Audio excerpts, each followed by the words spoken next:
As you wish. And then I'll just be like the staff person on the side, okay? Okay. Since I'm not a board member, okay? Thank you. It's good seeing you all. Thanks for coming. Okay.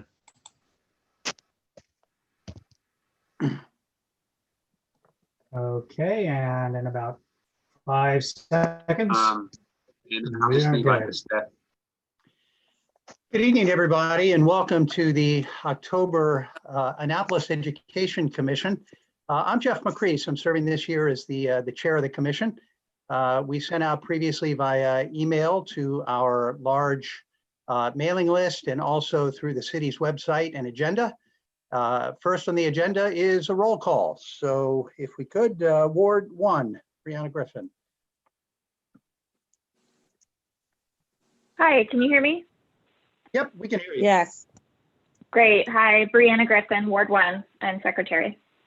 Great. Thank you, Brianna. Ward 2 is me, and I am here. Ward 3, Enid Collison-Lee. I'm here. I'm the vice chair. Thank you, Enid. Ward 4, Kayla Golder. I got an email from her earlier. She is our high school member, and she is studying for a test. So I gave her an excusal for that, and she's preparing for that. Sorry, Ward Jeff, just to interrupt. 5. Janet is trying to get in. Nobody's letting her. Oh, there she is. Okay. Okay. Ward 5, Olga Cortez. Noted not present. Ward 6 is not filled. Ward 7, Laura Booth. Sorry, I'm present but muted. All right. Thank you very much, Laura. Ward 8, Jess Packler. I'm here. Thank you. At large A, Odessa Ellis.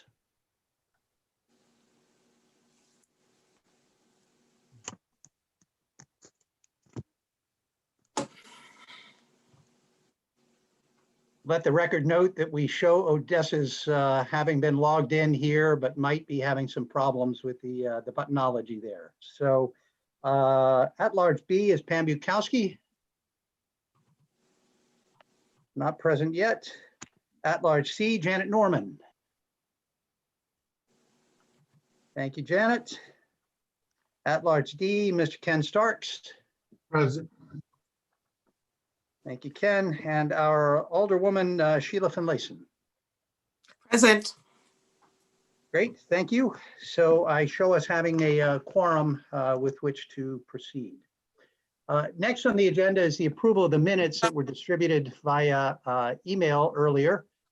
Could I have a motion, please, to accept the minutes as published or any changes or corrections at this time? All right. Yeah. Let's have, I got taken off again. Okay, here we go. Just a couple of small errors. If you look at the minutes on page 3C, I think it says the purpose of it should be this.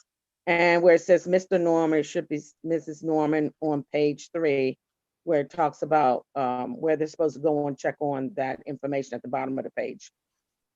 Just tell of typos or whatever. So I'll move approval of the minutes as amended. Wait. Just a minute here. Janet, go ahead. Changes, corrections, errors, etc. Yes, corrections. So just at the very beginning where it says Jeff McCrease opened the meeting, it didn't indicate that you turned the meeting over to Enid and left the meeting. So I think the minutes should reflect that. All right. Brianna, do you have that? Yes, noted. Okay. Anything else? Okay. I feel comfortable with those changes having been made and acknowledged by the secretary to proceed for approval of the minutes. Could we have a motion to do so? I'll move approval of the minutes as amended. Okay, is there a second? I second. Okay, all those in favor, raise your hand, please. 1, 2, 3, 4, 5, 6. Okay, and those opposed? None noted. So the minutes are approved as published. Okay, so we have two major items on the agenda today. We've got 30 minutes allotted for a discussion of the preceding town hall meeting at the Board of Education having to do with the Board of Ed's plan to restart schools. So Who would like to start with their comments? And let's please limit those comments to 2 minutes, and we'll allow somebody else, and we'll continue for our discussion for the full 30 minutes. Jeff, would you mind giving a brief overview of what that's to look like so that the community will know what we're discussing? Sure. So in response to the pandemic of March 2020, the Anne Arundel County school system reverted on very short notice to a distance learning education model that continued through the balance of the school year of spring 2020. The school system chose to start the school year in fall of 2020 with a revised version of this distance education system. At the high school level, that resulted in an A day on a Monday, a B day on a Tuesday, a day of asynchronous learning and meetings on a Wednesday.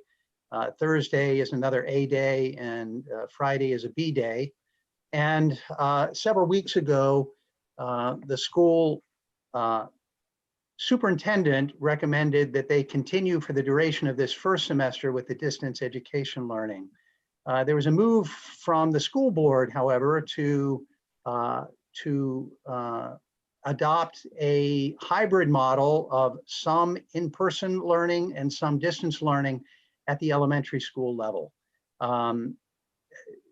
There has been an outpouring of parental concern about that decision. And so prior to implementing that later in November, the school board called this meeting this afternoon. And so that's basically an overview. Does anyone else want to embellish that 1 minute survey? Janet, to you. I would just say, I know Jess, Laura, and I have listened for the past since 5 p.m.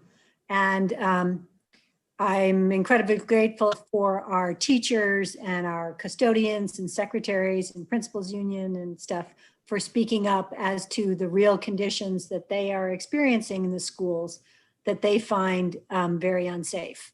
And that, as a PTA president, worries me greatly that our professionals who help our students are not being taken care of to the degree they need to be to make us all safe. So I if you didn't get a chance to see the meeting since 5 p.m., I would urge you to go and see the recorded video because it was very illuminating as to the huge range of concerns prior to a well-structured reopening. Okay, so the floor is open for open discussion here for the next 27 minutes.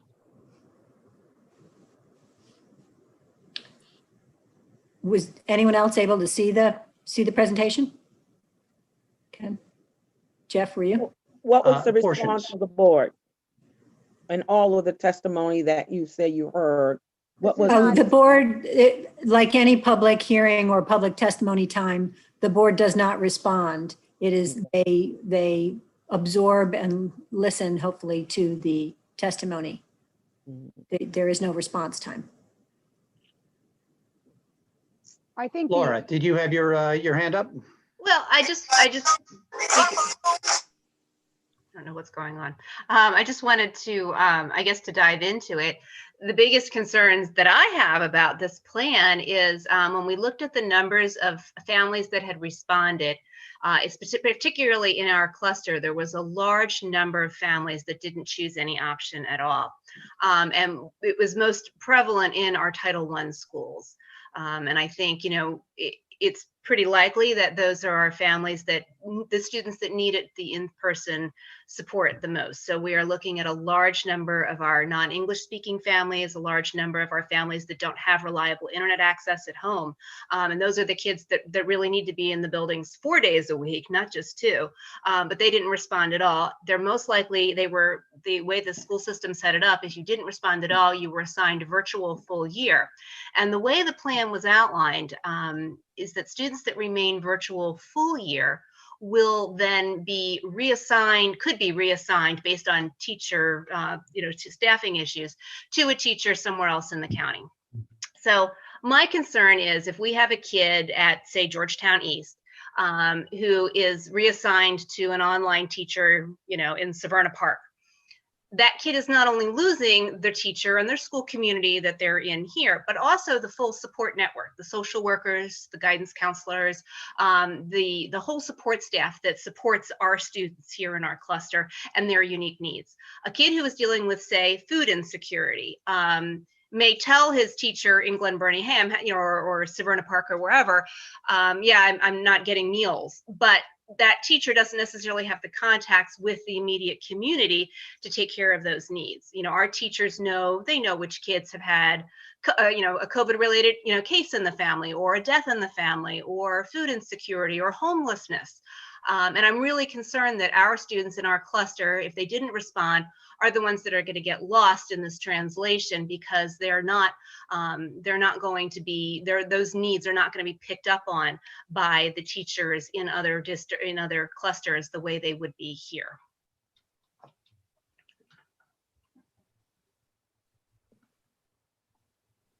I just wanted to point out that I filed a information email from the Annapolis IPTSA with the school system to try and get the data, because at the Board of Ed meeting on the 21st of October, they said they had presented the Board of Ed members with a school by school breakdown of those numbers.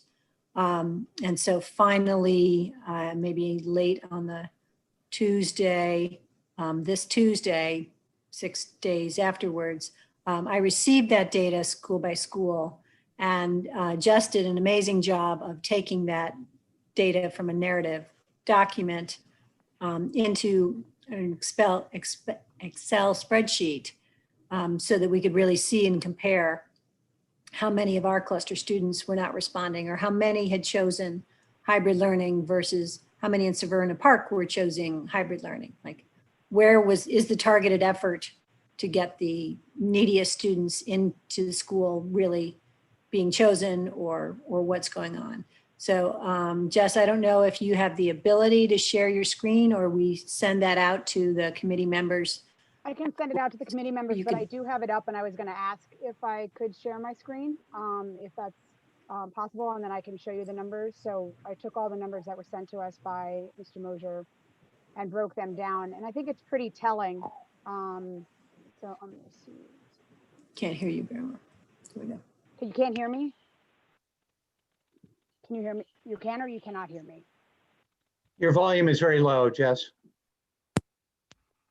Excuse the background noise. I'm just going to use my regular speaker. So if a child runs through, sorry about that. But can you see the screen now? Yes. Can you hear me? So if Yes. you look at this, this is just the Annapolis cluster of schools. In the entire Annapolis cluster, which includes Phoenix and Monarch Annapolis, right here, you can see the percentage numbers. You can see 26% and 30% chose no response in each of the different areas. And when you break it down into Title I versus not Title I, you really can see the difference in Annapolis. In the Title I schools, 23% of our ECI to second graders had no response versus 11% in our not Title I. In 25% of our ECI, 25% of our third to fifth graders in the Title I schools had no response versus 16%. And I can tell you, as the PTA president at a Title I school, there were a lot of families that didn't understand it, that didn't receive the link. They didn't know how to use the link. It was put in a very inequitable way for the English language learners, in that the link for them was underneath a video and didn't have the same text. So it didn't look like the link for the English speaking. It was a very confusing setup. And so most of them didn't know how to do it. They have opened that again, and they've sent out another email and text, but of the parents that I have spoken with, a lot of them still have been confused. So we've really had to walk them through that. But just as a whole, you can see in our cluster. Now, one thing I did also do was I took Monarch out, because Monarch parents responded slightly differently. So when you take out Phoenix and Monarch here, this is a more representative of the cluster as a whole before the breakdown. This breakdown comes from the cluster as a whole without Phoenix and Monarch.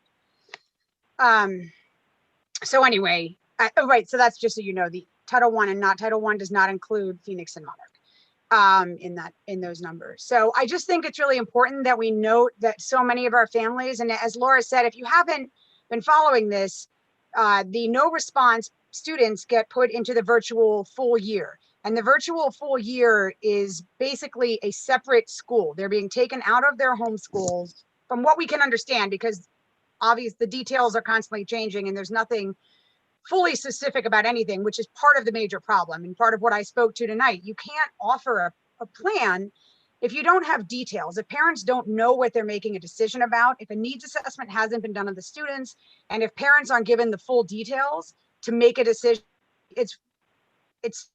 It's not, I hate saying not fair because I sound like my kids, but it's not fair to ask about a plan that they know really nothing about and that they're guessing, and that, so you make a decision on a Thursday and then more details Saturday. Well, are you allowed to go back in? How does that work? But so those families are, those large amount of families really are going to be put into this virtual school. And for schools like Germantown and Eastport that are IB schools, they're going to be taken out of the IB program. They're going to be taken out of the EEE programs at all of the elementary schools. But like the Italian and French classes that the Germantown and Eastport kids are getting, they'll lose those from what we understand. But even the principals don't really know how it's going to work. But there's just a lot of things. They're going to lose math and reading support. They're going to lose a number of different supports. So I will send this out to everybody, but I just wanted to make sure that that you all could see it here. And it does include the AACPS as a whole return, so you can compare us to the other schools and other clusters. And it also includes, I couldn't fit the extra H in there, but this is AACPS as a whole without all of the Monarchs, because the Monarchs are doing their own program. So if anyone has any questions, I'm happy to answer about them. Yes, given your data analysis here, what policy implications does that have, and what would you recommend to the decision-making body at the school board? I mean, policy implications, I think that it speaks, what I would recommend is that everything that we're doing right now be put on hold, and that a full needs assessment be done of all of these students, to figure out who should be going back and who shouldn't. Early on, Laura had made a really great suggestion that they do the return to school in the same manner that they do pre-K. So you start with special needs and then ESOL and financial needs, and then those students who identify as special needs or as having additional needs. And then after that, going, maybe a lottery system once you know how many safe class spaces are in a classroom, because that's another issue, right? At Eastport, third grade can fit 12 children total in a safe classroom. At Rolling Knolls, third grade can fit 18 children total, because their classrooms are 2.5 times the size, because it's a brand new school building. And our third grade classrooms is one classroom split, one regular size classroom split into two. But where we are right now, I would expect that the school system not make any decisions about how the hybrid program is going to go forward until every single one of those no response families has been reached out and communicated with, and that number is 0. Because I don't think it's equitable to have, families who are just placed into a program, and we don't know whether they didn't respond because they didn't want to respond, whether they didn't respond because they didn't get access to the link, whether they thought they responded and their response wasn't recorded. We have no information to know that information. So. Thanks very much, Jess. Jeff, can you hear me now? I can hear you, Odessa. It's great to have you join us. Okay, I'm fine. I had to go to my phone. I don't know what was going on with the Chromebook. But I was just thinking about what Jess said. Don't you think part of the confusion with the parents, especially the ones that didn't do the survey, is that they just got set up with the virtual e-line education, then all of a sudden there was a switch, and that was just confusing to everyone. So I mean, like if they can just keep things the same, and I think everybody was expecting maybe second semester, and that way the kids can stay in their programs at the schools. So my question is that because they switched up so quickly, I mean, the parents had just gotten used to doing e-line, virtual education online. And then all of a sudden they get a notice saying that the kids are going back to school. Well, if I understand the board's and the administration's actions correctly, the superintendent favored maintaining the current system of distance virtual education through at least the full semester, which would take us into early January. And the move to start the hybrid model was an initiative coming from several of the school board members. Please, someone correct me if that's incorrect. That's accurate, except the second semester begins the first week of February, but other than that. February, okay. So in I February.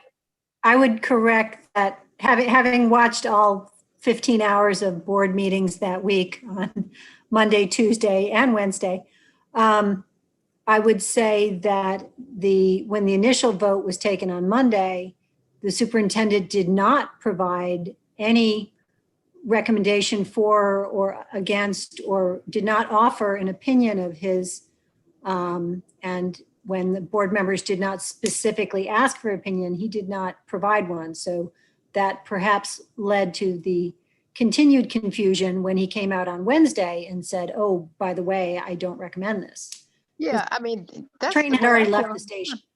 Right, that's the way I feel about it too, because when I watched it, it didn't seem like he was against the idea of the hybrid. Then all of a sudden he came out and said, well, no, I changed. I mean, he, that he didn't want it to start. So it's very confusing. And so, you have these parents out here who are just barely just trying to hang on, and then they going back and forth like this. So I'm concerned about the kids, like Jess was saying, that if they're, for instance, what's the school over Germantown has an IB program. If they take those kids out of the IB program and put them in a different school, that's really upsetting. Ken Starks. Yeah, I would. I honestly would say they rushed into this for whatever reason, right? They truly rushed into this, and they weren't all on an alliance. And if they were, when pressure hit, it got dismantled. And here we are. And actually, thank goodness we are here, because we don't need to rush back into this, right? I believe if we're going to go back, they have to sit as a unified front with scientists, with teachers and educators, and come up with a safety plan. Nothing can be done right now until the new semester, because we're unprepared. We haven't prepared to go back, right? We just assumed things would turn and we'll go back. So no plans were actually made. So here we are, for whatever reason, right? Parents are sending their kids back. Kids do not know how to social distance. Kids do not know how to wear a mask. But on the flip side, K-3 needs to go back to school. They need to learn social skills. So if you're going to do it, I think they need to refocus and say, this is what we're going to work on. We're going to work on first getting K-3 back in.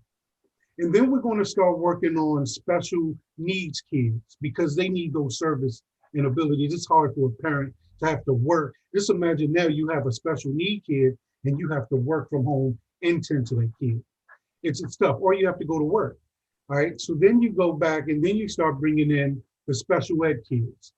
You're working out how you can do those. Low kids with low GPAs, we identifying E's and D's. Let's start bringing those kids in. You got to come in twice a week, or however that works. Then, and this is just damage control and getting back to a baseline, and then bring in the ESOL students, because it's so hard and it's so easy to tune out, and it's so easy. You're talking about kids, a lot of kids who break down, and if they don't have a pencil, they won't do the classwork.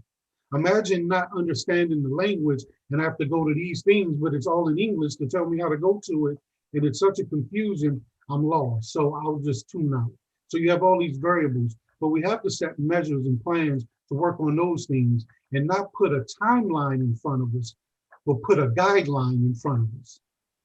You know what I mean? It's not a rush to get back, because who wants to rush to get back to ultimately may die?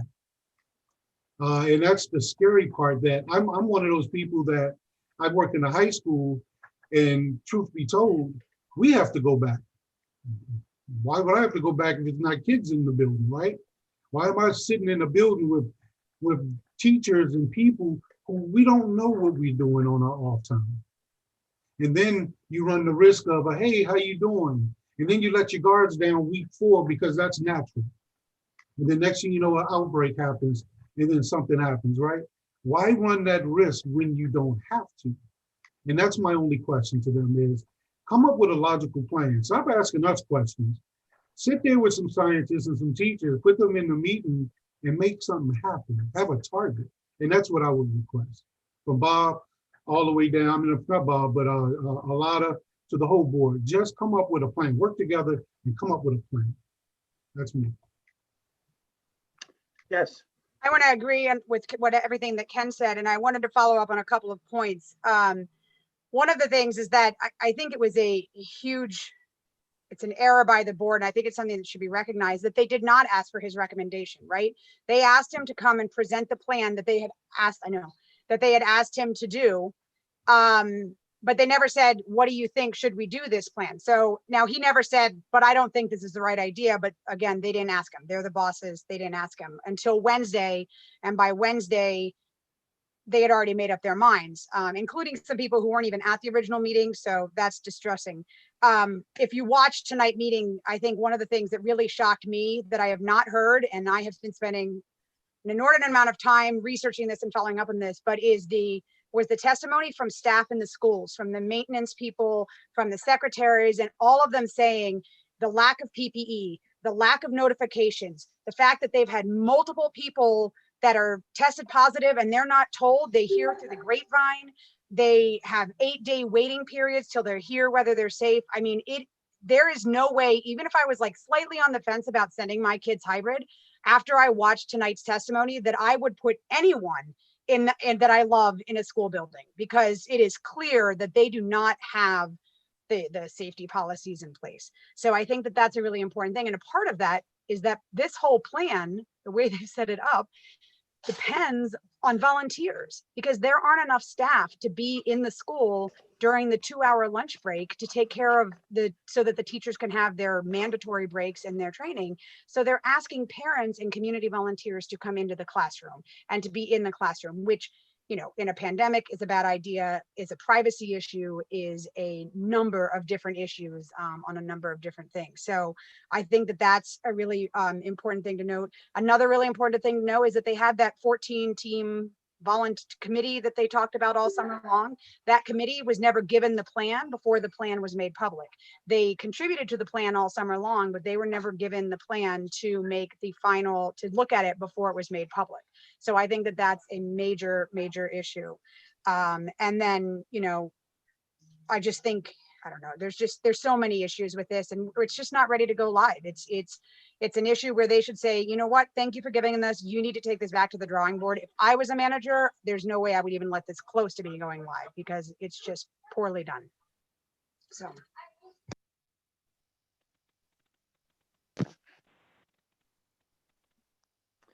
Any other comments? Well, I mean, can Justice elaborate about the plan of how they're going to take these kids out of their home schools and place them in another school? I don't quite understand that. Jess. So the idea is there's 3 options. There's the hybrid option, in which case your child goes into the school for 2 days a week. Hey guys, my speaker, sorry.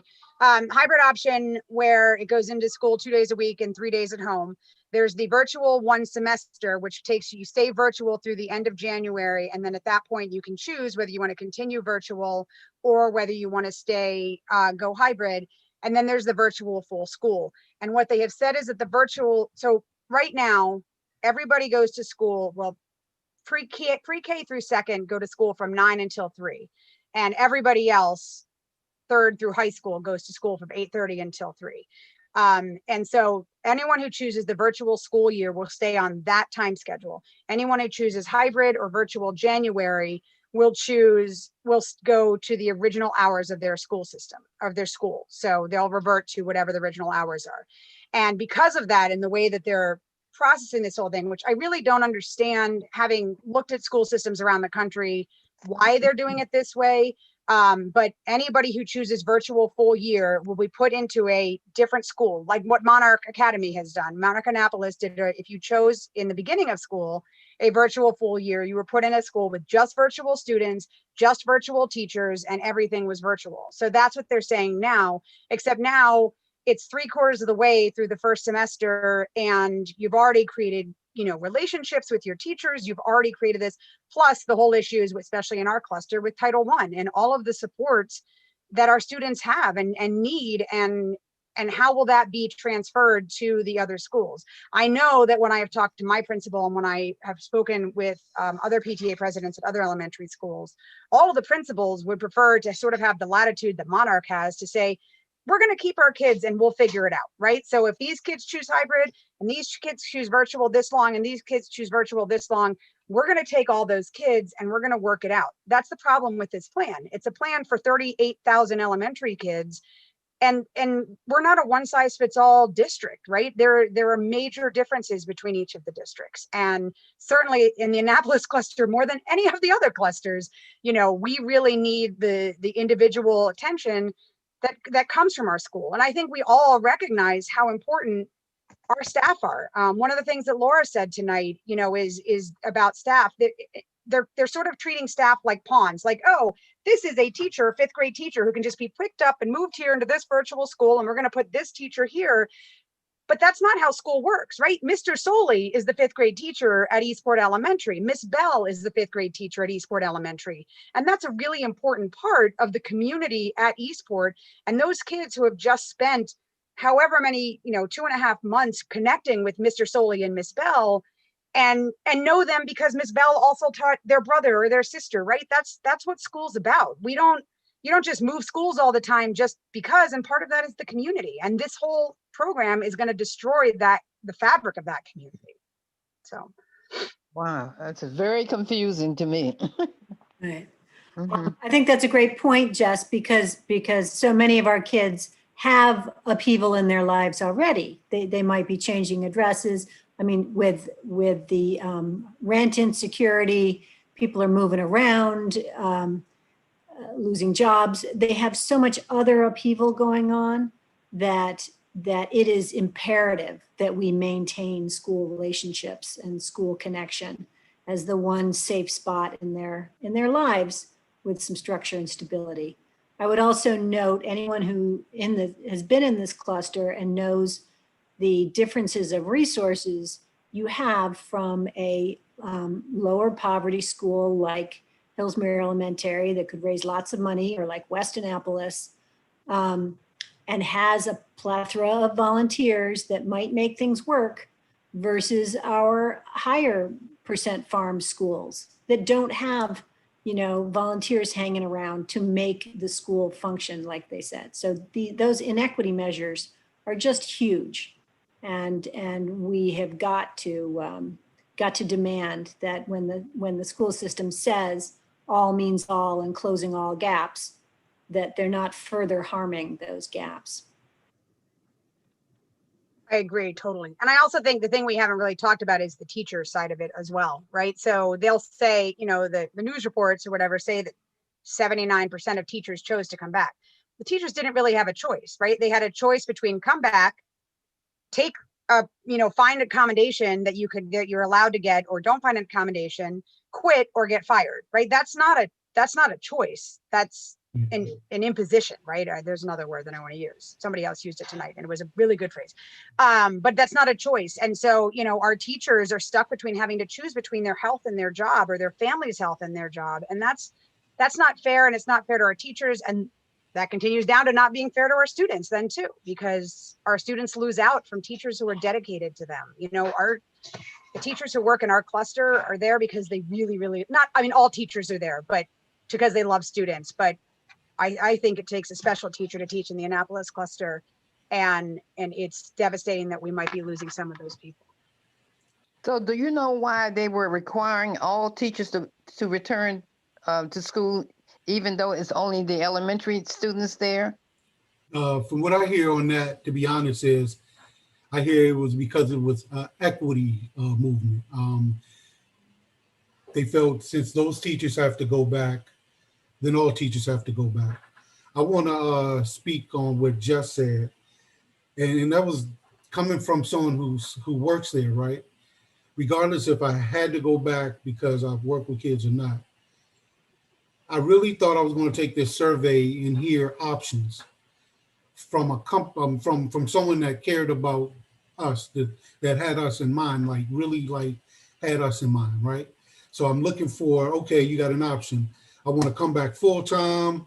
I want to come back hybrid, like 2 days a week, or maybe I want to stay here for a little while longer. And when I saw it was like, you could take leave or come back, and I was like, wow. And it felt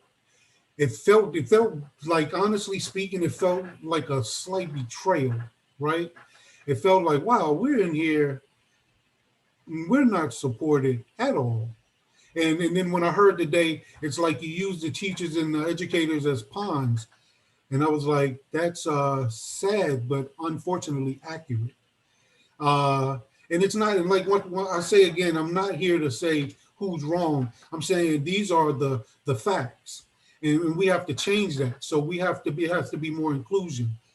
Because you have some positions, if you're a counselor, or if you work with kids and you don't teach in a classroom or whatever, you can still do that, right? You could still do that in a hybrid manner, or you could do that in a way where you're not there in the building all the time because the kids aren't. I just thought it was a lack of, it just seems like they're moving on with what the next argument is. If the people say go for it, then they're go for it. If the people say this is wrong, okay, this is wrong, let's have a town hall meeting. Let's hear what you got to say. I just go back to the point of you have to right now just say, here we are, let's come up with a plan, period. Everything else is mute if we just come up with a plan. And I'm willing to say we, because we're all, this is our community, just says it best. This is our cluster. It takes a special everything to be down here, right? So we have to work together to figure out what can we do to make this successful for our kids and livable for everyone who walks in the building. And we can't go against the numbers in science. And here's the thing that boggles me. Oh, we can go back now because our numbers are down. Yeah, because we're wearing masks and we're all in the house. As soon as we go back in public, the numbers are going to spike back up as we see nationwide. That's just, you don't even have to be a scientist to figure that out. You could just watch any news. So I think we gotta, this has to be a move without being political. I keep hearing about some $10 million. I can't even get into that, but I don't even understand where the money part comes in. I just think all of it has to be done with the students and the people in that building interest at heart, period. You got to come up with a plan. Any other comments on this reopening issue? Well, Janet. can you tell me how the other surrounding counties are doing? You know, I mean, I heard something about Dorchester had to close down their schools. Does anybody know anything about the surrounding counties? Are they going back to school? Are they doing virtual or what? Montgomery Howard County, County decided to go virtual the whole semester. Right. Montgomery County is likely going virtual the whole semester as well. PG got shut down and they're going virtual now because they had an uprise. I heard something about Dorchester County today that they had to shut down. Did anybody hear anything about that? Yes, they shut down. Yep. And, you know, I think it's important to note that when Dr. Arlotto made his recommendation or recommended against the hybrid plan, he was very clear in saying that he recognized that there are some kids who are not succeeding in the virtual environment, and that by staying virtual through the end of January for the majority of the school system, they would be able to focus on those kids. And I think the fact that that was ignored largely by the Board of Ed representatives who voted for the hybrid plan is really important, because that is a really big issue. And Ken, I have to say that I heard from multiple teachers that felt the same way, that were devastated when they got it. They just felt like they were just completely disrespected, and it was like the worst day of their teaching career. They'd never felt so disrespected by an employer when that happened, because I mean, it is. It doesn't feel like anyone's needs are being taken into concern except a small group of people who just want to get back into school no matter what. And, you know, as I said in my testimony tonight, the Board of Education's job isn't socialization. I get it. I have 4 kids. They would love to see their friends. They would love to be out socializing, but that's not the job of the Board of Education. The job of the Board of Education is education and making sure that our kids are being educated in the best way and in the safest way, and that our teachers are safe, and, you know, that we're doing what we can. And so I think, you know, whatever we can do, I don't know if it's appropriate to make a motion that we, you know, have a voice about this. I mean, I certainly would like to. I thought it was telling that every single bargaining unit and PTA group and CRASC that spoke tonight all spoke out against the hybrid motion. There wasn't a single organization that spoke out in favor of the hybrid plan. But, you know, I certainly would like to see the Education Commission take a stand, because, you know, it really does affect our kids. And just on the side, and Ken, you know this, the crazy part about it all is there's been no information at all about middle and high schools at all. And at the last Board of Ed meeting, they started talking about what day they were going to bring them back. And there's been no needs assessment done. So that was part of my testimony tonight, was asking that nothing be done with middle and high school until a needs assessment is done of all students. Parents are given a detailed plan and then given 2 weeks to look at that plan and make a decision, because it's not fair to give a plan and 4 days later have to choose what you're going to do, because it requires changing childcare. I mean, there's so many things that are involved. So, you know, if I'm really concerned that they'll jump into something middle and high school without, and we haven't talked to anything about that. There's been no information. So. Ken, did you all also have to sign something? Because I've been inquiring about the legal aspects of this. Like, if some teacher does come back to school because they have to work, not that they want to be back, but because they have to go back to keep their job, and they get sick and unfortunately pass away, what are the legal ramifications of that? As well as, I know, for example, one teacher who has worked 4 years to get her teacher's degree, got it, and then COVID hit, and she has her 80-some-year-old mother at home, as well as she has medical problems. So she's really unable to go back in the classroom if she's forced in some way. I know they had to sign they had to go get their medical, kind of like a medical excuse or medical. So on that one, they had accommodations, right? Yeah, right. On the second one, they had accommodations, and when they verified your accommodations, you were admitted that piece. The first one, I'll honestly say, there was nothing up for us to sign. They did not put anything out to say you have to sign some waiver. They didn't do that. Okay. And it's way above my pay grade to say what they are going to do, right? Right. But I definitely can speak and say, no, they did not put anything to say, sign this and we're not accountable. They did nothing like that. You know, I know that I did ask that question about volunteers, and the school system wrote back, Ms. Davenport wrote back and said that the school system has no liability if a volunteer contracts COVID, and the volunteer has no liability if they give COVID to somebody at the school, or if they spread COVID at the school. I don't know how that works. You know, but that's what they said. Like I said, right, and that's my concern. The very parents that are pushing so hard to have their kids back in school will be the very ones who will have you in court when something happens.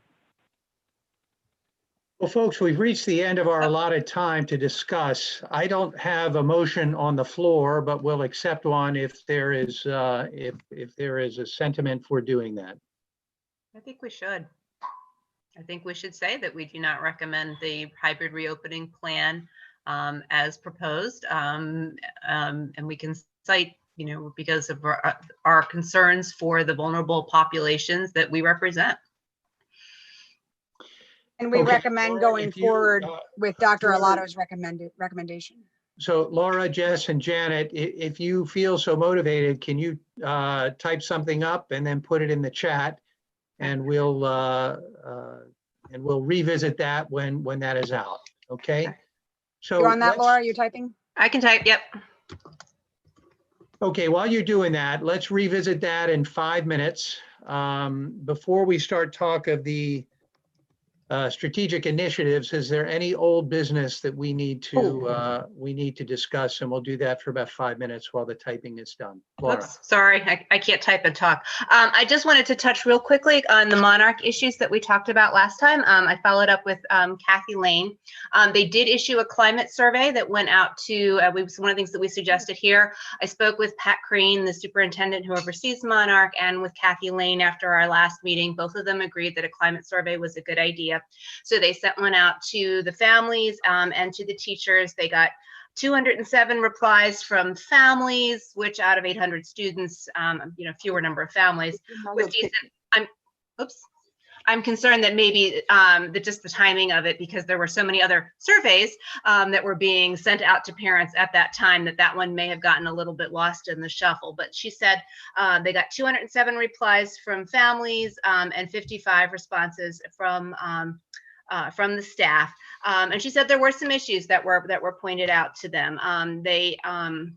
She said there were they looked at culture, climate, and communication issues, saw that they definitely needed some improvements in those areas, and they are working with those and rolling those into their school improvement plan for the school. And that they are also, they delivered unconscious bias training to the PTA. Staff had already had some of that, but they were offered an opportunity to refresh their training there as well if they desired. Trying to kind of skim through the notes that I have here. And that, basically what they've talked about with the staff is that they do need more specific spaces in their operating procedures. They need more opportunities for climate and culture discussion with the staff. So they're going to try to provide some of those opportunities and sort of build them into the way that they are doing things to make sure that there are specific times and specific openings for people to bring up concerns like that. So they are working. They are aware that the issues of the issues, and they are working to work on them. Unfortunately, they're a little overwhelmed with the whole hybrid plan right now. So some of those things are going to take a little bit longer than we might like for them to roll out. But they are aware of them, and they are trying to make progress in those areas. So well, it's good to hear that parental concerns appear to be being addressed through proper channels. Yeah. Okay, Janet. So I had old business that it was prompted by Brianna's draft meeting notes. At our last meeting, we discussed some of the inequity issues regarding the online courses at Annapolis High, where parents have to sign a contract that if their student withdraws after the 7-day period, or if they are failing the class, unlike an in-person class in front of their teacher, that family is on the hook for up to $400 for each online class through the Pearson and other vendors that do those. And I had no idea of that until suddenly a contract was shoved in front of us last year. And it was a real concern that we couldn't fit it in and the kid might have to withdraw or whatever. So I didn't want any other family to be in that horrible position. And especially as we have concerns with more and more teachers potentially leaving if they feel unsafe, and more of our classes going to be vendor driven and not AACPS teachers, we are potentially shutting money of our families off from those important classes they will need for the future, like AP Computer Science, or whatever that important class is that they're not getting staffed by an AACPS teacher. And because Annapolis High has the largest number of magnets of any county school, it also means we're spread thinner and can't cover as many core subjects. So I know Alderman Gay was very concerned about those contracts for our families, and if someone could make sure to get those over to him. But I think that's still a huge concern we need to address. All right. Any other old business while the draft resolution is being typed up? Yes, can I say something? Yes, Odessa. Okay, we had talked about, a charter school being placed on the agenda in the future. So, I know there's a lot of things going on right now as far as the virus and the hybrid program and the reopening. But I just don't want us to forget that we do plan to have that discussion later on in the future. Yeah, Odessa, I've got, after we finish this resolution here, the second and biggest item on our agenda is a revisit of our strategic initiatives that was begun last month. So we'll get back to that later on Okay. tonight. All right, thank you. Okay. Yep. While Laura's making that motion, I want to make a motion. I would like to motion that the Annapolis Education Commission commend Drake Smith for requesting and pushing through the public comment tonight. What's the right term? Sorry, I had it, had it written down. Yeah. It's not right. The Annapolis Education Commission would like to commend Drake Smith for advocating for a public speaking opportunity regarding the hybrid plan. Mhm. I think that's it. That's what I'd like to say. Yeah, I second that motion. Yeah. I'll write it down Okay. for you, Brianna. There's a motion on the floor. Thanks, I Jess, think I got it. would you please put that in a chat so we have exact verbiage there to review? And if I could ask someone to provide, I was not there for that portion of the meeting here. What is commendable about this citizens' action? So Drake Smith is the he is the student Board of Ed member on the Board of Ed. And what is commendable is that he is the first person on the Board of Education to ask for public say on this, on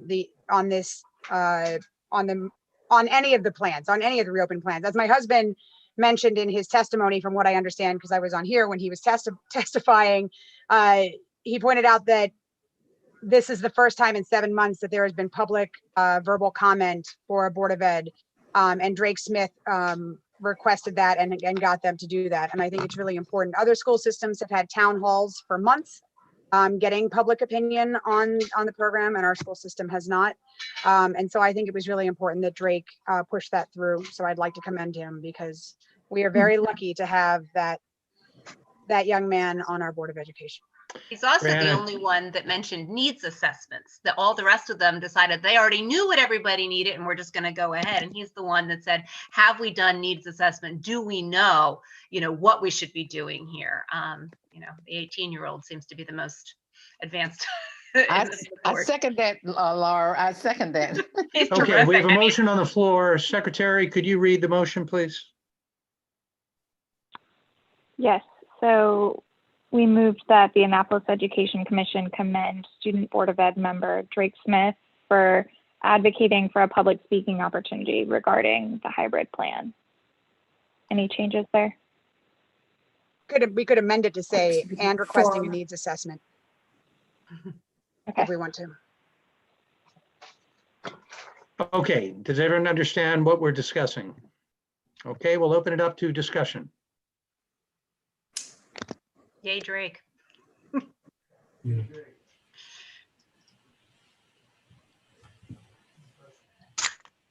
I thought it was interesting that he was the one board member that kept saying, I haven't had a chance to finish reading all my emails. The other board members said, oh, it's a game, or it's orchestrated and they didn't need to read it. And he really felt strongly that he should be able to have time to read 1,500 emails that he got in a 24-hour period.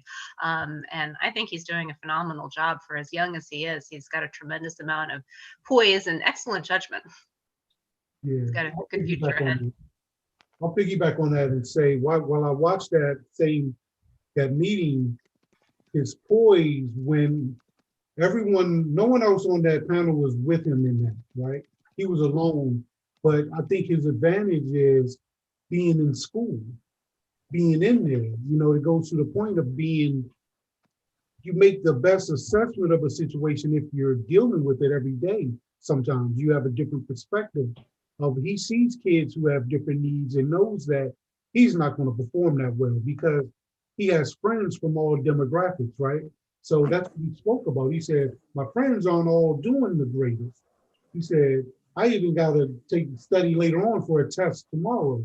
But he stood there and asked the questions of the concerns for the students in the school. Period. That was his whole thing. And to be so young and poised, the other lady coached him up on how to use the right verbiage to articulate his motion.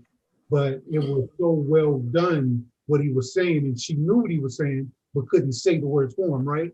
So it was so amazing how he was able to go through that process at such a young age. And that's the thing of a young person, a whole new, sometimes we got to just change. And he showed that. I heard tonight the person say, you know, you guys are being elected, and we can elect you up out of here. And I think that's the beauty of it, right? We need more people like Drake who have a different input. Because he was talking about finishing reading. Okay, are there any dissenting opinions? Okay, let's proceed to a vote here. I'll call the roll. Secretary, would you please repeat the resolution on the floor? Sure. So did we want to accept the addition of requesting a needs assessment? I think that was generally accepted around the room. Okay. So we moved that the Annapolis Education Commission commend Student Board of Education member Drake Smith for advocating for a public speaking opportunity regarding the hybrid plan and requesting a needs assessment.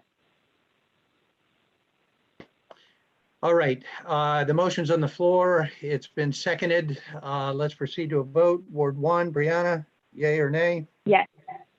Ward 3, Enid, yay or nay? Yes. Ward 4 is not here. Ward 5 is not here. Ward 6 is not filled. Ward 7. Yay. Ward 8, Jess Packler. Oops, you're muted. Sorry, yay. At-large A, Odessa. Yes. At-large B, not here. At-large C, Janet Norman. Yes. At-large D, Ken Starks. Yes. Alderperson Finlayson. Yes. And Ward 2, I vote yes as well. So let the record note that that passes unanimously. Let's go back to the first resolution on the floor. Laura, are you complete with that? I did have one edit that was suggested by Jess, which I agree. The Annapolis Education Commission urges AACPS to continue with the virtual learning plan through the end of the first semester as recommended by Dr. Orlado.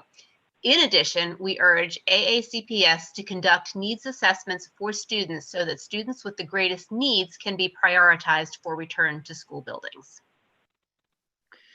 All right, I think we've discussed this at length. Is there any other substantive comment that has not already been viewed and expressed? I'll second the motion. I don't know if we have a second.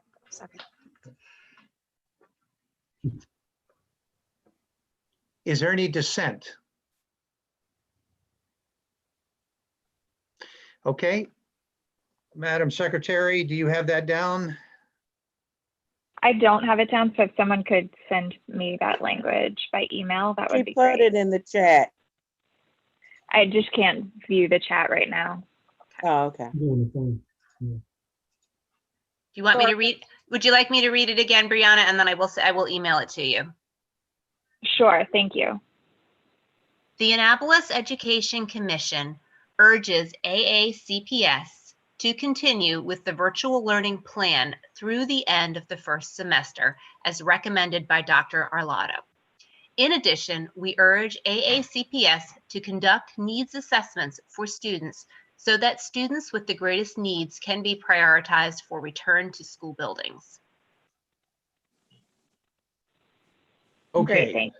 That exact verbiage is going via email to Brianna, Laura? Yep. Okay, so if there is no other discussion here, we've already had a second on this motion. Let's proceed to roll call then. Ward 1, Brianna Griffin. Yes. Ward 3, Enid Collison-Lee. Yes.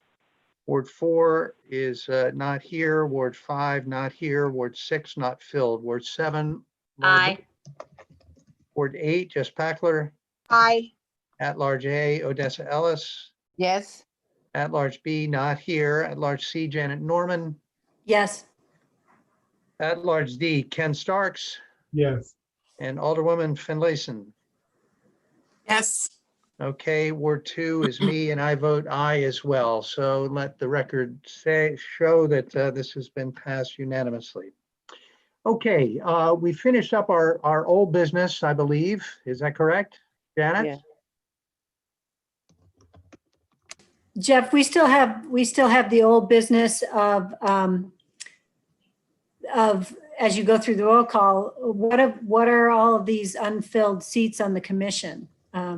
There's been no update. And I've exchanged correspondence with Ms. Hillary Raftovich regarding our vacancies this past month. So myself, Enid, Sheila, and I are working that offline. So if you'd like to add that to the agenda for next month, let's revisit it. But let's give the city administration an opportunity to respond to our concerns. Okay, I would appreciate talking about it next month. Yeah. We've got 3 openings as of right now. Ward 1, Ward 6, at-large B. So those are three issues that need to be filled, and they've been addressed to the mayor's office. Okay, if there's no other old business, the remaining piece of business that we have, and we've allotted 30 minutes for it, is a review of the strategic initiative discussion that we began last month. And to refresh people's memory, item Roman numeral 4 from the minutes from last month, strategic initiatives. It says a discussion led by Alderman Finlayson to gather ideas for strategic initiatives for the commission to tackle this school year. And there were 5.5 noted. Number 1, charter school for Black males. 2, low performance and proficiency level at graduation. 3, career pipeline and vocational preparation, with a subnote under that of future of human health and medicine organizations at Annapolis High. That might be a separate issue broken out, but it's reflected here in the minutes as a subset of 3. Number 4, bilingual facilitators and support for ELL families.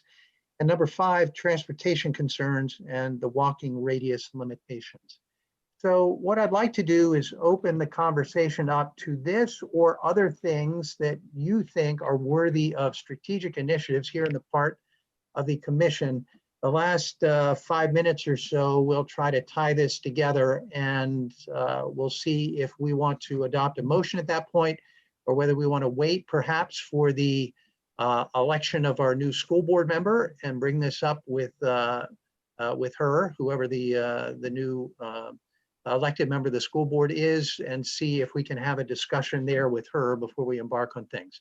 So the floor is open for open discussion. Can you put them in the chat box just so I can see them? Because my ADD mind got lost somewhere around number 2.5. I also just want to say publicly while you're doing that, we also should really thank Dana Schalheim. She has done an amazing job representing our cluster, even though it's not technically her cluster to represent.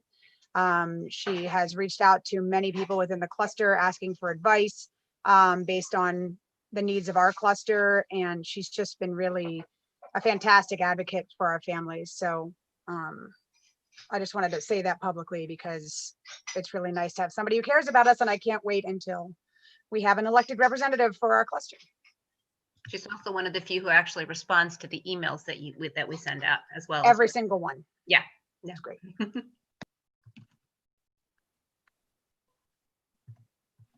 If anyone's interested, I will forward the volunteer response that I got from Ms. Davenport to you all as well, because it does have, it was quite a comprehensive list of questions based on questions from people at my school and in the community in general. So I'll forward that to you just so you have that information to revisit.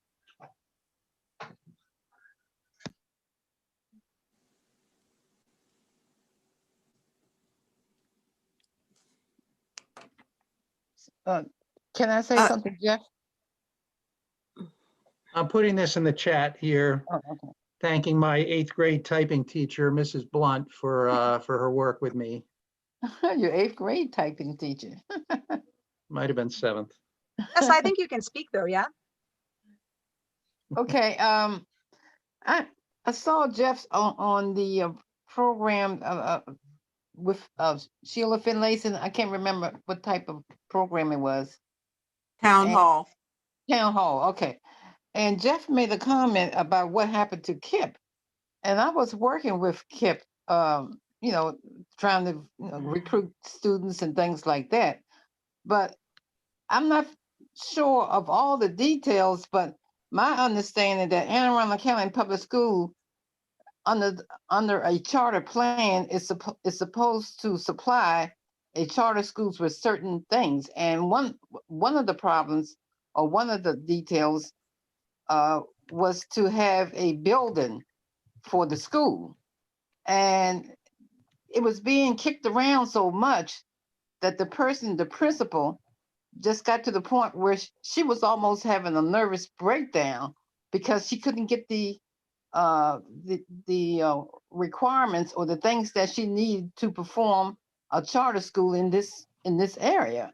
So they had a meeting down in Edgewater at the Sojourner Douglas. Were you there, Ms. Finlayson, Sheila? No, I wasn't. I'm aware Okay. of it, but I wasn't there. Okay, well, they had a final meeting down at the Sojourner Douglas School to discuss the future of Kipp. And the principal, she was so overwhelmed with all the problems that she was getting from the school board, not giving her the things that she needed. She was she was on the verge of a nervous breakdown, and she was crying and everything. She just wanted to get out because it was too much of a struggle trying to start the school up and to get all the things that she needed, especially space for the school. So that's what happened with Kipp. Kipp, I mean, that I know of, that she wasn't able to get the things that she needed according to the charter contract to have a school here. So I think it only lasted maybe about 2 or 3 months, but the parents turned out galore. They were down there crying too because they wanted the school to stay because they had already started seeing the difference in their children and performances, as far as wanting to go to school and this, that, and other. So, I mean, that's what happened. It was just too much of a struggle between Kipp and the school board to get the things that she needed in order to have a charter school in this area. That's my understanding. And can you pick it back on something? Okay. Yeah, actually, I was TAC president when the charter school concept was accepted by Anne Arundel County Public Schools. Mm-hmm. And the Kipp Company was an independent agency out of Texas. The whole charter school concept is a private organization is given the opportunity to create a school, and they are totally responsible for every aspect of that school. The only responsibility that the school system has is funding the per pupil expenditure to that school. And actually, they do not fund it at 100%. It's more like 85%. It is up to the charter school to provide funding for all of the materials, the building, the transportation, the food, everything. And that's why a lot of charter schools fail, because they can't take on all the responsibilities. The Kipp School lasted for 2 years. It was there for 2 years. It was housed at Sojourner Douglas. I was teaching down there at the same time. The principal was chosen by the Kipp Company, and she actually scoured the Annapolis community and went door to door and selected the students for her school. And for 2 good years, they functioned well. But like many charter schools around the country, the financing didn't match. And Kipps charter schools have to seek outside funding because most of them can't function, I'm being repetitive here, but can't function on 85% of the per pupil expenditure. And especially when you're dealing with special needs kids, and they usually, not all of them, but usually take all students. So if you're taking special needs students, then you have to have special needs teachers and counselors and psychologists and other things. So it really becomes a financial issue for most charter schools that fail. The Kipp School failed for that reason, but there were other issues that were directly related to the principal. But the school system did not select the principal. She was given to us by the Kipp, the company, the Kipp company. And so, you know, there were a lot of issues, and it did very well for 2 years, and then started to flounder. Okay, well, I didn't think it was that long, but I Mhm. know now what's the difference between the Kipp School and Chesapeake Science Point? Because I know some parents that had their students in Chesapeake Science Point, and they had the same problems they felt with the board, that they had to fight the board to get this, to get the funding, to get this and that. That too was a charter school. They started at the exact same time. And actually, I negotiated the contracts for the teachers in both schools because they didn't get the traditional teacher's contract because they worked longer hours and had different responsibilities. So actually, the teachers in those two charter schools earned about 20% more than regular teachers in our traditional schools, but they also were on call 24/7. Yeah, I know that. Right. The Chesapeake Science Point had different issues with the leadership of that school. And there were some discrimination issues going on there. For example, the young ladies were not allowed to use the computers. The female teachers were not allowed to use the computers or have keys to the building and that kind of thing. And so for that situation, the school system did step in and replace the leadership in that school. So each had their different issues. Chesapeake Science Point survived it, but it was but when the school system stepped in and took over the leadership, or at least insisted that new leadership be brought in. That school is a science magnet, math and science magnet. So it drew a specific population of young people who had aptitudes in math and science, whereas Kipp took everybody. So they were very different, but it is no surprise that Chesapeake Science Point does very well on their assessments in math and science, because that's the group of students that they cater towards. So, okay. Well, I have some parents at my church that had their students in Chesapeake Science Point, and they were coming to church, telling us of the problems that they were having with the school board. But I guess maybe, like you said, there are two sides to the story. But the school board, was in opposition to that school in so many different ways. But traditionally, public schools are opposed to charter schools because you have to give the charter schools the money without any control over it.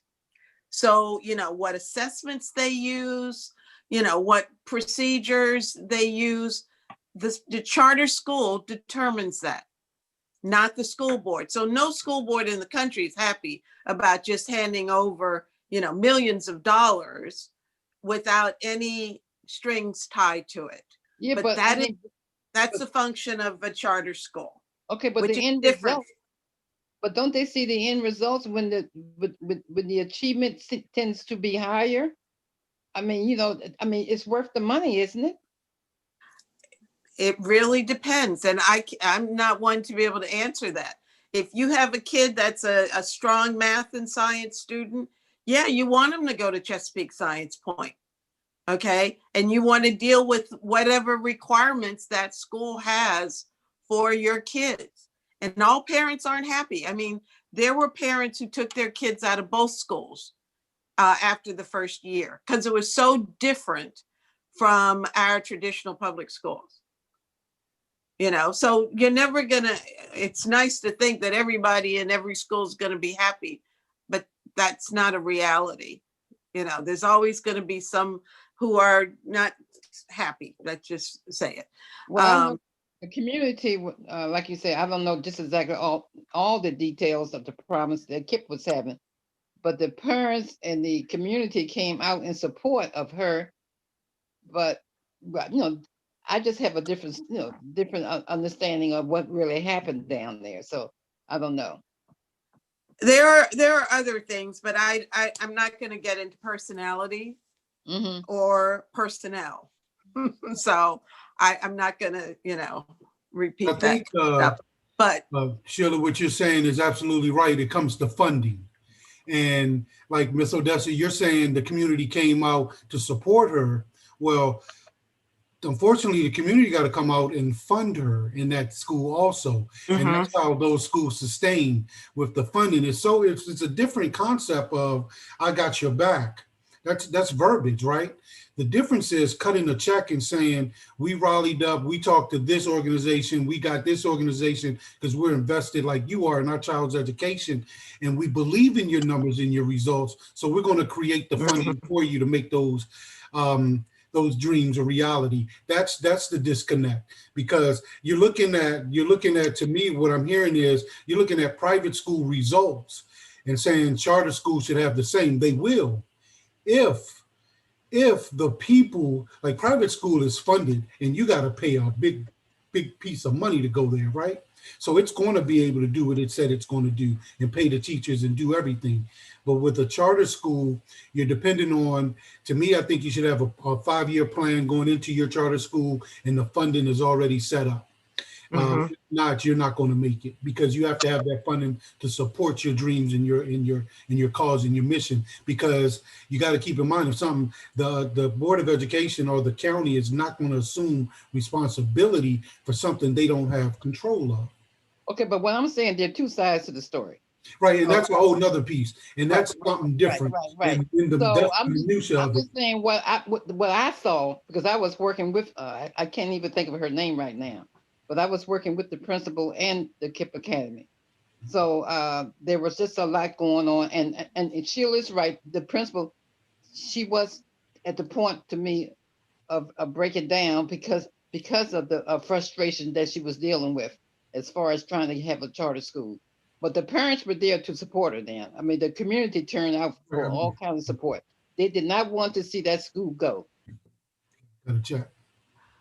But Odessa, one point that I'd like to bring up here, that if this organization chooses to go forward along this path, this is not something you turn to the school board and say, hey, we want this, now take care of it.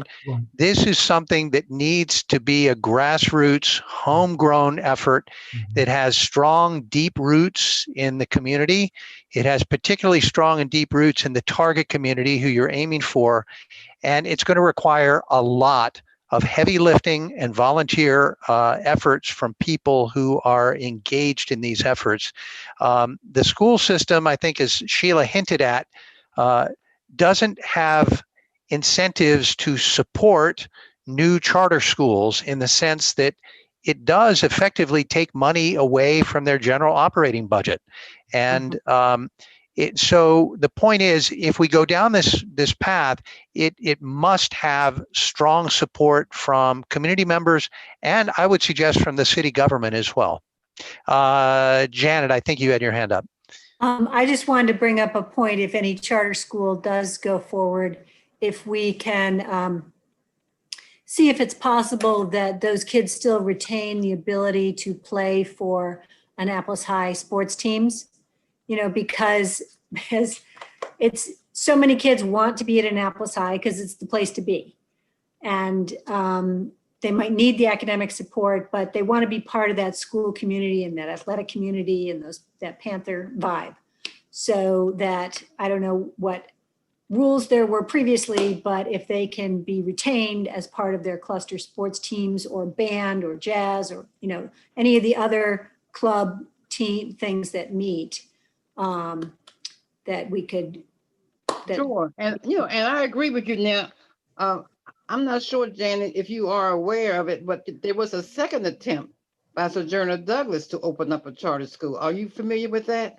No, I'm not. Okay, and it took about, I sat on that board, I guess at least 6 months doing the application, covering all those different areas that you're speaking about, the sports and the band. Right. And that was submitted to under Maxwell. He was the superintendent at that time.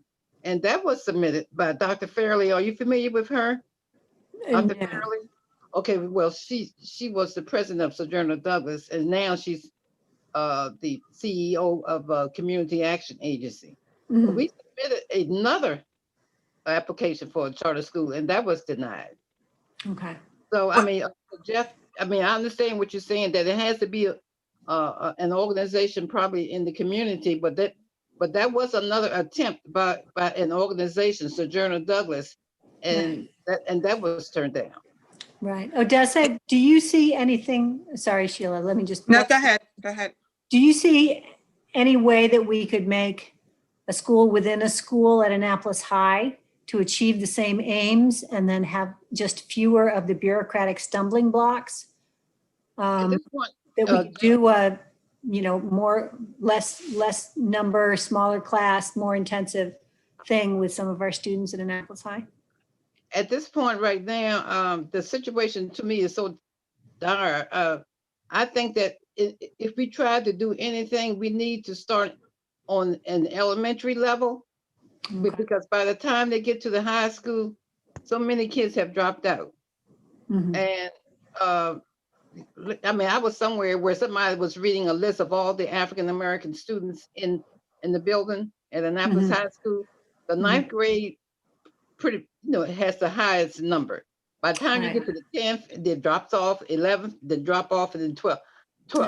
So, the numbers, just dwindle by the time they reach 12th grade. We need to reach these children's minds at an earlier age, and I'm thinking elementary. Okay, that's what I was going to ask. What grade levels are you planning to target? Sorry, Sheila. Well, I can tell you where I think we should be targeting. When I was in graduate school in the early 80s, I did considerable research on educating the African-American males. And at that time, school systems nationwide were failing African-American males in the 5th grade. Today, it's the 3rd grade. So if we, one would think that knowing this statistic, because if I know it, everybody on Riva Road knows it, we would have begun to put programs in place to reach these young people, and we are not. I would like to see us take up an initiative that will promote an education for every student. And when they graduate, no matter who they are, that they have something viable that will allow them to be a contributing member of our society. Annapolis High School is graduating young men with nothing to do.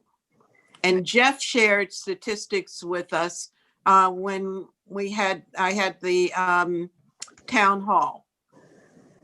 We are graduating young men who aren't going to college because they don't have the aptitude, because they've been failing since 3rd grade. They don't have a skill because the vocational program is at capacity. So they have nothing. So they push them out of the high school. And I quote the principal, we push them out, we get them out of here. And they do. So that our graduation rate is high. even though our failure rate on all of our assessments is very low. But when it gets to that graduation rate, we jettison to the top, in the top 90 percentile. So we can get them out. And we get them out into what? We get them out into our streets. And this is the school to prison pipeline, because these young people have nothing to do. Right. And so is it any wonder that they turn to whatever they can do to make a living for themselves? Right. And in most cases, it's not going to be something that's legal. And not most cases, but too many cases. So I would like for us to take a position that we want to insist that our school system prepare every person, every young person, to have a viable career when they graduate from high school. We care about the kids on the top end, but we don't give much attention to the rest of the kids. We develop all kinds of IB programs and bring in all of these, wonderful programs, but we only get to a small group. And there are a lot that are left behind. So can I follow up on that? As one of our initiatives, I would hope that we would make a statement, make a resolution, whatever it takes to send the message that we expect better for all of our kids. So I want to follow up on that. So Jeff, I don't know if you saw in there that I wanted to speak about number 2 on our list. So Sheila, to that point, number 3 on the list of strategic priorities was career pipeline and vocational preparation, and then a specific focus also, or additionally, about human health and medicine organization at AHS. So I think that that's really important that we do that, because that's really important. But number 2 was low performance and proficiency level at graduation. And to your point, and that's why I wanted to revisit it, I really think that we need to discuss, I think that should be expanded to low performance and proficiency level at each of the promotions, right? 5th grade, 8th grade, and graduation. It's not, because as everyone has said, it's graduation's too late. 8th grade is too late. And I know that I've heard from multiple teachers from across, the cluster when I've been talking to them, elementary teachers, and it's the same thing in 5th grade. They just say, well, we have to move them on. They actually can't hold a 5th grader back. It's next to impossible to hold a 5th grader back in 5th grade. So even if your 5th grader is failing, it is next to impossible for the school or a teacher to say, I don't think you should go to 6th grade. I think that you should go. So and I think that's something that we really need to focus on and get the statistics on that. I'm hoping, I know iReady has like a lot of craziness, but I'm hoping that maybe using iReady across the board in our elementary schools means that we're going to be able to get a better assessment of where people are, rather than a one-shot tests that the kid may or may not have come to school hungry, or may not have had a bad day that morning. iReady is a program that tests them throughout the day, and they're doing it every single week, and they have to continue doing that. And so I think that that's hopefully, but I would like to see us focus on the low performance and proficiency level at 5th grade and at 8th grade and at high school. And I think maybe to the part of number 1, the charter school for Black males. And I know, Odessa, you and I have discussed this, speaking to what Janet was talking about. And if we go back into the elementary school levels, Seeds for Success, they do exactly that for girls, right? But there isn't a program that does that for boys. There was a great program at Georgetown East. I don't know if it's still ongoing. It was the family partnership. I can't remember the name of the gentleman who ran it. It's escaping my name right now. But that Aaron program Ford? specifically did that. It created connections between the school, and it followed up on individual students saying, and it was primarily focused on African-American males, and saying, okay, where are you going? What do you need help with? And how can we do that? So I think that if there's something that the AEDC could do, that we can come out with, would be to try to figure out how we can get a program like that in our cluster for our schools to help our most at-risk students, because I think it is really important. And I think, a charter school is a huge undertaking. And as Jeff said, that requires getting a charter school that wants to come in here and then all of the other things. But I think we can start smaller with individual programs that will focus on the kids. So can I ask Sheila, Sheila, can you give me some suggestions on how we can start something different in elementary schools for the males? Well, I think that the school system needs to make a commitment to make sure that every third grade kid is meeting with success. When Eric Smith came in as our principal, as our superintendent, and he started the same year I became president, and we went to battle about a lot of different things when he tried to take the teachers' health care and all that kind of stuff. But one thing he did do was to bring in a reading program that elevated everyone. Now, it cost us about, I want to say $11 million a year. It was a big ticket item, but it worked. And over time, that went away. Along with the interest in reaching those kids when they needed to be reached. So, I think we need to get a commitment from the board, or at least to open their eyes that they should be committing to making sure that all kids are successful from the point when they start to fail. And if that's third grade today, then that's where the initial target should be. Now, there will be others who need help along the way, but we would have done the heavy lifting on the front side when they're in the third grade. And at that time, you can influence their habits, their study habits, their behavioral habits. When they get to high school, it's really hard. It's really hard to change their behavior. And if they haven't been studying all along, you need a class of no more than 10 at high school level. And I taught in the middle college program for 2 years and saw how it could work, but it's a challenge. But if we get them early on, it's so much easier. Enid, you've been waiting patiently. To you. Sorry, Enid. Yes, I just wanted to let you know it is 9:05, and that we have these 5 areas that we want to dwell into. And I think Jeff and I and Sheila, we had discussed that we first need to make sure that these 5 areas are what we feel stands out in our mission for this year.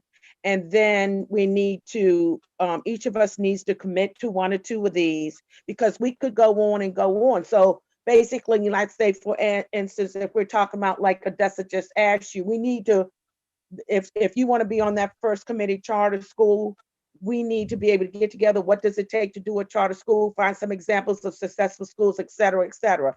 If we want to go on the low performance, and Sheila talking about what programs are there? If there's a C's for Success for young ladies in Eastport, are there any programs like that for elementary students that we can find out more about? So I think right now we need to confirm that, or vote, I don't know how you want to do it, that these are the strategic areas we want to go into. Number 2, we need to commit to 1 or 2. I think we're going to need at least 1 or 2 committees, and then maybe get, once we get a committee, get a chairperson, and so we can start meeting and getting our information. Well, I think what Sheila said about trying to get the board to make a commitment, I think that we need to start with that. And what she was saying, to reach these third graders, I would say first graders, but to reach with the third graders. So do you make a resolution? Can Sheila?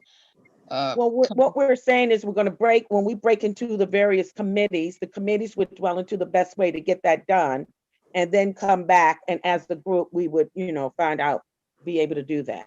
Well, right now, since money is probably going to be hard for a charter school, I would take the recommendation of what Sheila said and have that committee for what she was saying, trying to reach the third graders in the elementary school.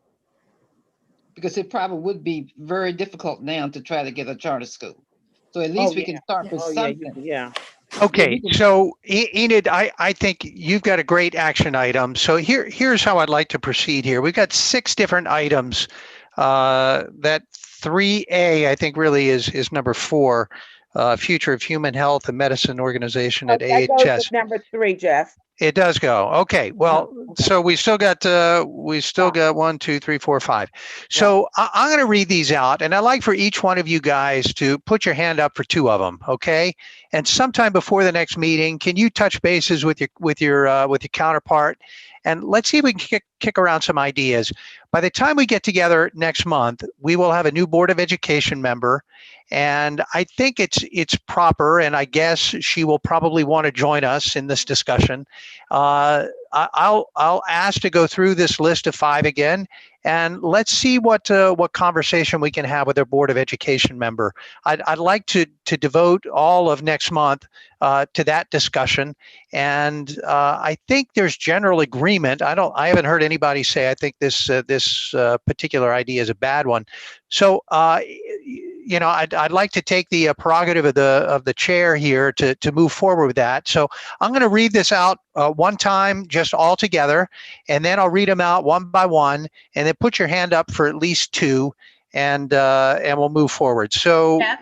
Yes, go ahead, Laura. I don't know if you saw Jess's comment in the chat, but I didn't see it. She'd like to add school start times to that issue. That was one thing that was sort of hotly debated at the last Board of Education meeting. And I know that our the candidates, or the various candidates that are running have sort of strong opinions on that subject. So I think that is one that's going to perhaps have a little bit of traction now with the new board that didn't with the old. Okay, that's fine. The AEC has had a long track record of supporting starting school later. I don't envision that being contentious, but we'll add that to the list. So number 1, charter school for, it says here black males. We can't start a school for black males, right? So I'm going to put low-income males, targeted at low-income males, but we got to understand that this is for everyone, right? But we're really talking about at-risk youth, I think, is probably the way to express it. Can we Is say another charter way school to or say special? unperforming, lower performing? And Lower 'cause it performing. might not be a matter of economics. Right. Okay. Charter, can we say charter school or target program? Right, that's another thing. I didn't want it to just be a school, right? Right, Okay. charter school or target program. I'm okay with that.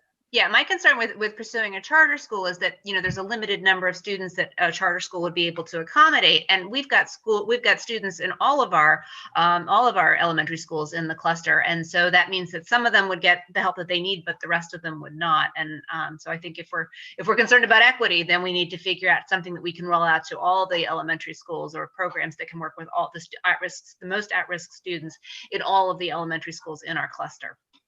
Whether there's 2 or 100, depending on which school we're talking about. Okay, I understand everything. Let me make one argument in favor of using the word charter. I've been connected here to lobbying for public education for about 15 years, and there has been no shortage of promises, no shortage of attention or money devoted to reducing this achievement gap. And still, at every level, at elementary, at middle school, and at high school, we have proficiency among African Americans at somewhere between 15 and 30%. And I am skeptical that anything that falls within the existing school system is going to work. I personally think that something outside of the current way that we're doing business is needed. So that's my own personal opinion, but you all take what you want, and I have changed that verbiage. When I said target program, I didn't mean necessarily an AACPS run target program. I meant something like Seeds for Success or Charting Careers or something, an external program. So maybe not a full-on charter school, but a program that, I don't know, something else. I got it. Okay, so I'm reading the whole list here. Charter school or target program for low performing students. Number 2, low performance and proficiency level at graduation as kind of an academic discipline. Yeah. Did you see William Rowell in the chat box? Yeah, okay. I didn't see that. Will, please come off mute and please join the conversation. Will from the mayor's office.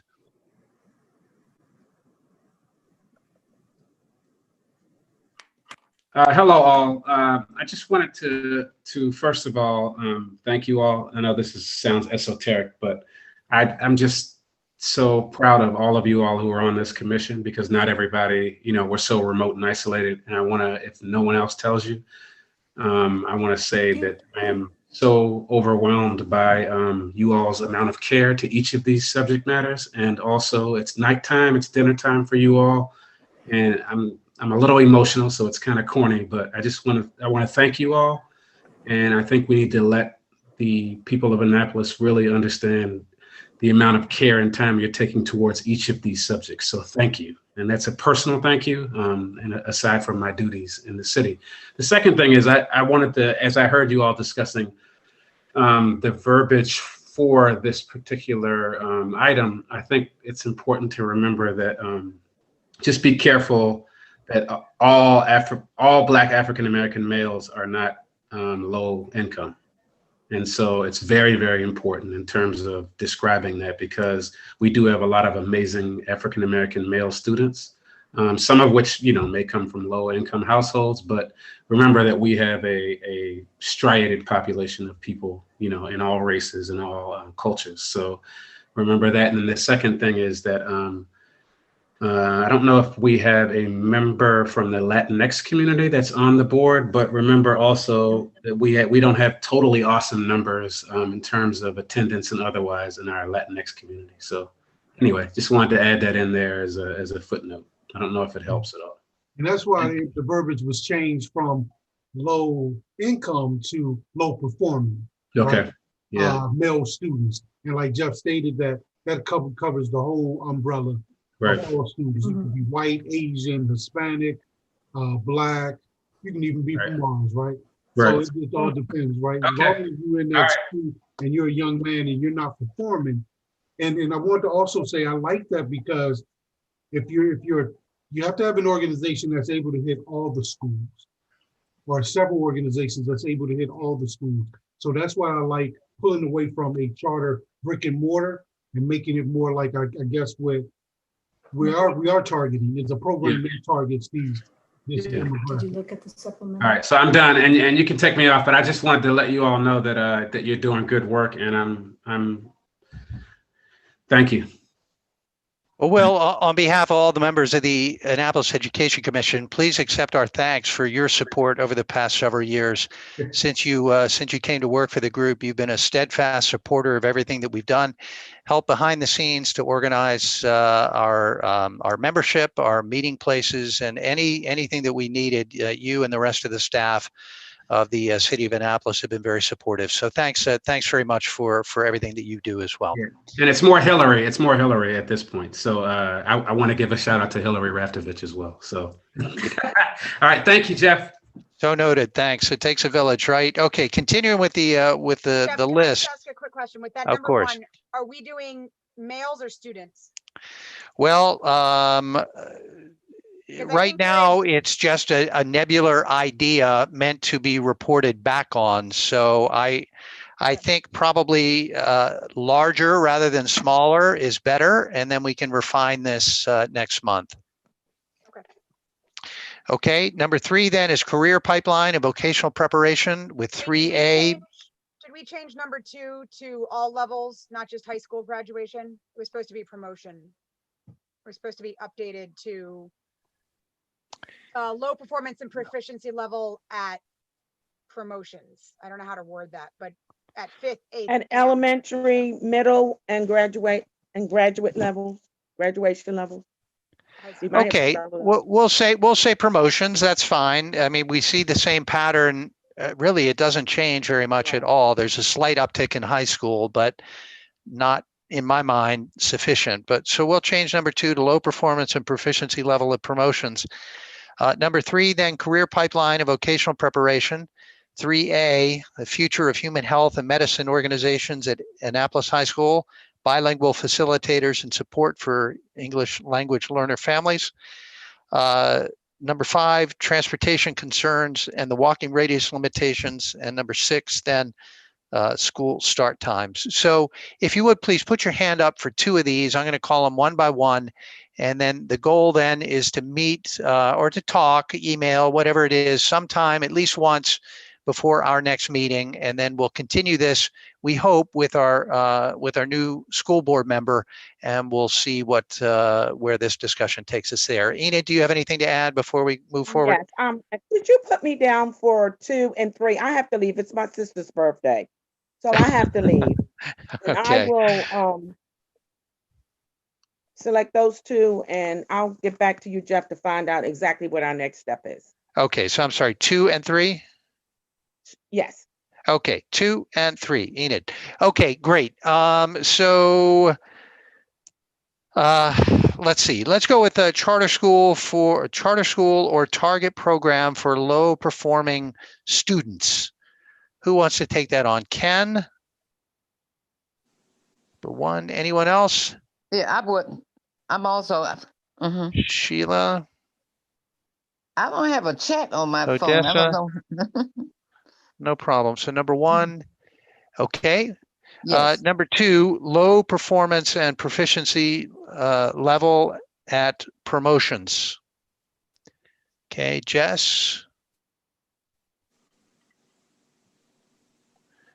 And I've been involved with those numbers. I'm going to put myself down for that as well. So Jess, you and me, anyone else? Okay. Next is number 3, career pipeline of vocational preparation, with 3A being the future of human health and medicine organizations at AHS. Okay, so that's Laura. Now, is that the vocational route or what? That was going to be my question. Jeff, I want to do the career pipeline, but I'm not clear about the medical. I'm not interested in mixing. Yeah. I'm not clear what the medical is. So Janet, that was you, wasn't it? That was Adetola. Yeah. So I'll take on that number 3, trying to bring that club to Annapolis High and talking to our administration with other people. Okay. Janet, let me ask you, does that rise to the level of a strategic issue, or is that something that we can handle outside of this? Yeah, I think it's within the number 3. So I wouldn't break it out as a separate. Okay, so I'll tell you what, I'm gonna cross off that 3A, the Human Yeah. Health and Medicine Organization, and let's talk about that within the broader issue of vocational preparation. Is that Yep. okay with everybody? Yep. Yes. Okay.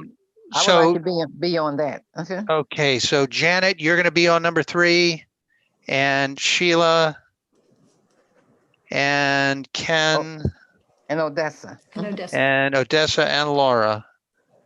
Okay. Okay, got it. Number 4 then is bilingual facilitators and support for ELL families. Jess, was that yours? Who had initially put that forward? I think a couple of us, but I think that was probably me. And I'm meeting with Gaston Gomez on Friday to talk about Okay. it. So, Okay, so you got that. You're solo on that right now until we get somebody else. All right. Thanks for volunteering. All right. Okay, number 5. 2, 3, 4, 5. Transportation concerns and the walking radius limitations. Jess, you previously volunteered to serve as transportation chair. Can we append that to your transportation chair duties? Yep. Sure, Okay. No problem. I mean, if the school system would make a decision, so I'd have to stop spending all my time on the reopening plan, I'd have a lot more time for this other stuff. But yes. Right. Amen. Do we want to wrap number 6 into number 5? Because that's what it is. Safe and healthy transportation and school hours. Yeah. So school start times, I think, is inextricably linked with budgeting for transportation issues. I think we would have solved this a long time ago if there weren't a transportation price tag associated with it. I think they go together as well. Any thoughts from the field? I think they go together. Sorry, go on. No, go. I was just going to say, my only thing, I thought about that too when I wrote down school start times, but my only concern is that they are both regarding transportation and they're both regarding buses, but they're not necessarily linked. They're 2 separate problems that both involve transportation and, I mean, budget, not buses. Because one, we're talking specifically about the Annapolis cluster and our, low income housing and the relational distance to the middle school. I mean, it's a pretty specific, and to some of the others, and to both middle schools on both sides. And so, I mean, they all fall under transportation, but they also are two separate issues, right? Okay, I got it. So who wants to take on school start times then? Janet and Laura. And Okay. I'll certainly and I think they're part of the transportation thing. So I think they'll all be Yeah. put together, but I want to make sure that we have them as two separate foci. And I think transportation is just going to be a super sticky wicket this year for a lot of reasons. The hybrid plan means you've got different kids riding the buses on different days. So a lot of the issues that we had in the past with where bus stops were and things like that is going to be very murky until they get all of that worked out. But I do think we should continue to advocate for the school system working and addressing the issues that were identified in the transportation report. I think that's one of the issues there, holding back all of the other issues with regard to transportation. Okay, so let me go through and review what we got here. Number one, charter school or target program for low performing students, Ken, Sheila, and Odessa. Number two, low performance and proficiency levels at promotions. That's Enid, Jess, and Jeff. Number three, career pipeline and vocational preparation. That's Enid, Ken, Sheila, and Odessa, Laura, and Janet. Number four, bilingual facilitators and support for ELL families is Jess. Number five, transportation concerns and the walking radius limitations is Jess. And number six, school start times is Jess, Laura, and Janet. Did I get everything right? All right, good. So the request then is sometime before our next meeting, get together at least once. Let's brainstorm what that means. I'm not quite sure, but bring something to the table next time to share with our new school board member. And if there is an action item associated with it, let's have that proposal down, and let's devote our the majority of our talk on at November's meeting to that. So I've got one last request here, and this is going to Janet and Brianna. If you're still there, when we made the move to the fourth Wednesday of the month, I'm not sure whether we projected out into the future. So could you guys talk whether we want to meet on the fourth Wednesday of November, which is the night before Thanksgiving, which is a big travel day. And then again, the fourth Wednesday in December is the day before Christmas Eve. Do we want to do that? And if we don't, then come up with some recommendations as to alternate times and get those to me via email as soon as you can. So that's all on my agenda right now. Yeah. Yes. Sheila first and then Jess. Sheila? Would you send us the list of? I'll send that out. Okay. Yep, I'll send that out. Jess. Thank you. I just going to request that whenever the November meeting is, if we could invite the new CAC rep and new PIAC rep for the Annapolis cluster. I've heard from both of them in the last week, and I'm sorry, I should have sent them your information or sent you their information, Jeff, but like I said, things have been a little busy with testimony and things, but anyway, to have them come and introduce themselves, and because I think it'd be really great to support them in their advocacy for our cluster and make sure that we are talking with them. Absolutely. No, they, in my mind, they ought to have a seat at the table here as authorized members of this education decision-making community here. So that's all I have on my agenda here. Is there anything here that we've forgotten? Okay, so thanks again to everybody for your participation and your interest in public education in Annapolis. Our next scheduled meeting will be sometime in November. perhaps the fourth Wednesday in November, but perhaps not.